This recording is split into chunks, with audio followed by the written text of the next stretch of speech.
In the state of New York, where Mr. Representative Williams, you're recognized for 5 minutes. Thank you, Mr. Chairman, and thank you for holding this critically important and timely hearing. I believe it's the moral issue of our time. When I was elected to Congress less than 2 years ago, I was alarmed that threats of violence against synagogues, Jews, and Jewish institutions were on the rise.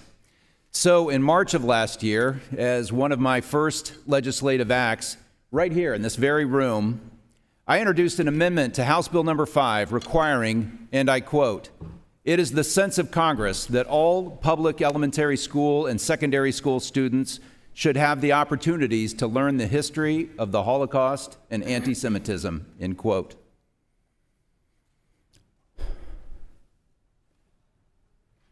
All that is needed for evil to prevail is for good people to do nothing.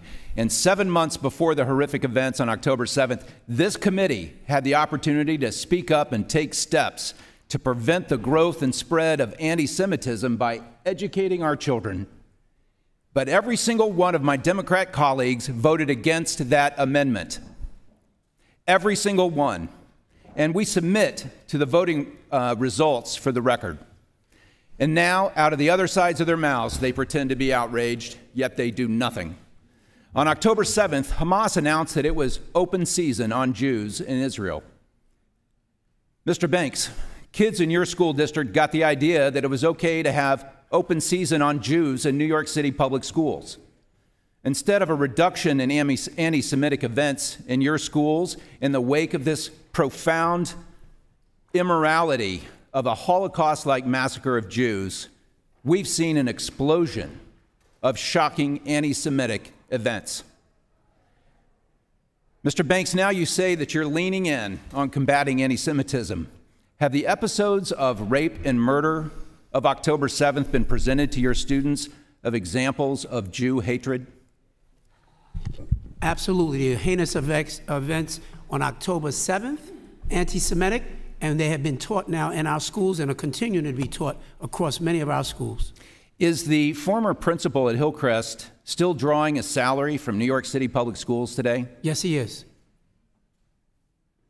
I'm sorry, can you say that again? I said, yes, he is. You are still paying. He is no longer the principal of the school. How can Jewish students feel safe at New York City public schools when you can't even manage to terminate the principal of open season on Jews high school, or even endorse suspension of student harassment? How can Jewish students go to school knowing that he is still on your payroll, sir? I know his payroll it is, sir. And it's not open season on Jews school. It's called Hillcrest High School. That's the name of the school. And at that school, we considered his leadership not strong enough to be the leader in that school. Wow, but he can still strong enough to participate in your school district? He's still strong enough to be on your payroll? As the leader of that school. Is he still strong enough a leader to be on your payroll, sir?